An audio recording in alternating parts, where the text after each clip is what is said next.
Hi, this is Miss Piercy with Module 7 and a few comments on adjustment letters and your final exam assignment for this class.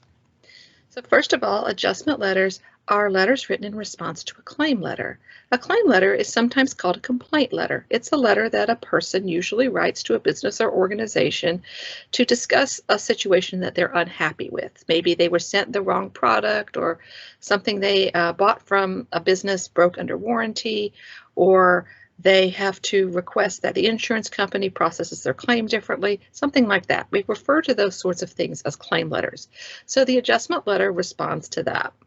As a general rule, companies tend to want to make an adjustment if it's reasonable. It keeps customers happy and keeps the business flowing. Problem is, not every requested adjustment is reasonable. There are a lot of unreasonable clients and customers out there. So as a result, there are two sort of flavors of adjustment letters. The positive adjustment letter, where you say yes to the customer or client, and the negative adjustment letter, where you say no to the customer or client. And the positive adjustment letter, which is the one that grants the request of the claim that the customer is seeking in their claim letter, is a very simple kind of letter. It has an apology for whatever the problem was. Usually in the positive adjustment letter, you've done something wrong, or your business has, and so you need to apologize for that. You let the customer know what happened, you tell them how you're going to make it right, and then you do something to show additional appreciation to the customer. So that's in and above making the thing right.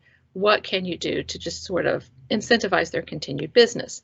And so that kind of positive adjustment letter uses what we call the direct organizational approach, which basically means that the letter will do two things right off the bat. It's going to both apologize and it's going to indicate what you're going to do to make things right. You can actually switch the order of these two pieces of information. It doesn't really matter as long as they come at the beginning of the letter. And then you offer that additional incentive in addition to resolving the problem.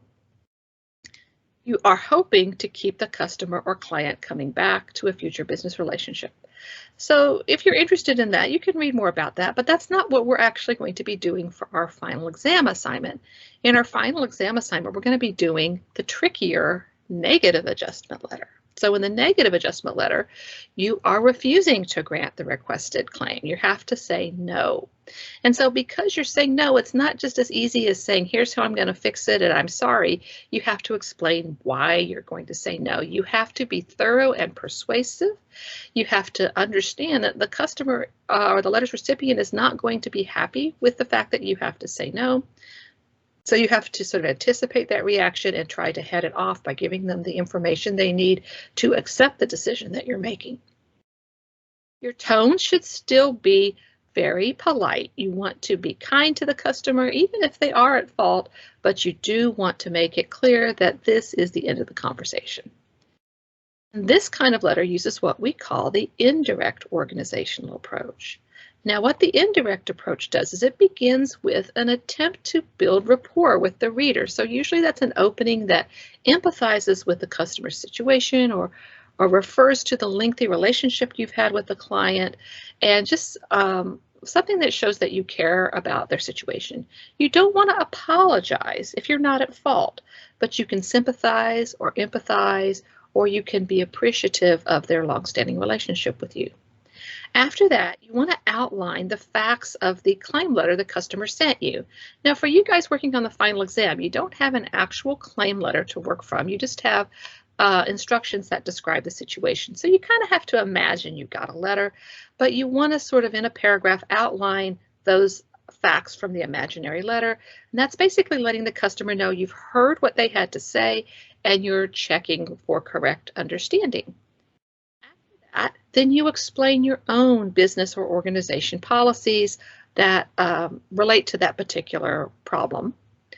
And then finally, you refuse the claim. So you take quite a bit of time to work your way up to the refusal. That's why this is called indirect. And then even though you have had to say no, we want to do something for the customer. So you want to be helpful, you want to be positive, you want to look for some kind of incentive you can give them. And so whatever you try to offer the customer in this situation should be less in terms of its financial value than what the customer is asking for, but you might think about what can you give them? What can you do for them?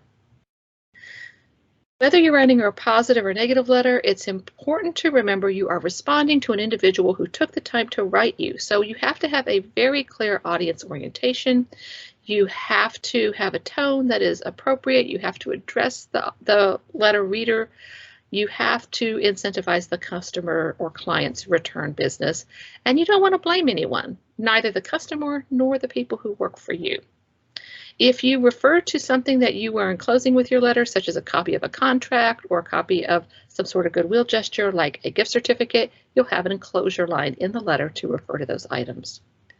So for this assignment, you'll want to be sure to read the assigned reading materials on adjustment letters and delivering bad news, and you'll also want to read the assignment instructions that lay out the little scenario here. Your letter will use a standard letter format, so if you need to refer back to the sample letter in Module 1 to help you with formatting, that's just fine. You'll need to make up a name and address for the customer that the letter is going to, as well as making up a business name and address for the swim pool company that you work for in this little scenario.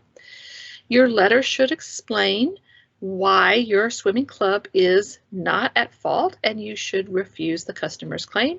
Using that indirect approach where you give all that other information before you refuse the claim, and you want to do what you can to keep the customer's business. So you can't do what the customer is asking for, but what can you do as a way to show appreciation for her continued patronage or something along those lines. You don't want to, like I say, apologize or compensate her, but you do want to show that she's appreciated.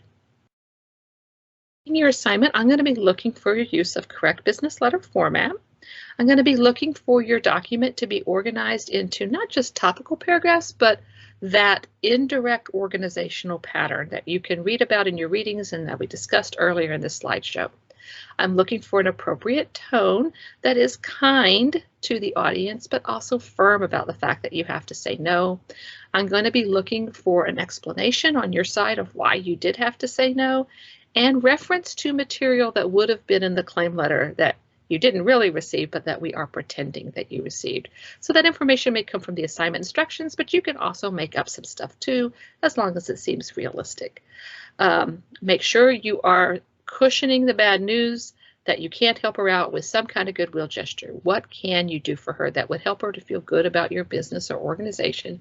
And you want to use the principles of good writing we've worked on all semester.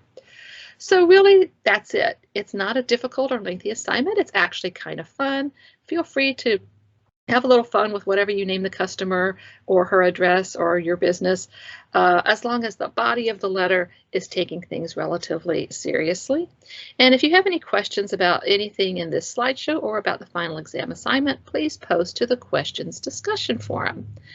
Let me take this opportunity to wish you the best of luck as you wrap up our semester together and the rest of your classes this semester. And let me also say that I wish all the best for you going forward in your education and in the other aspects of your life. If there's anything I can do to help out in the future, don't hesitate to contact me. Otherwise, this is our last module. Goodbye, and I wish you well.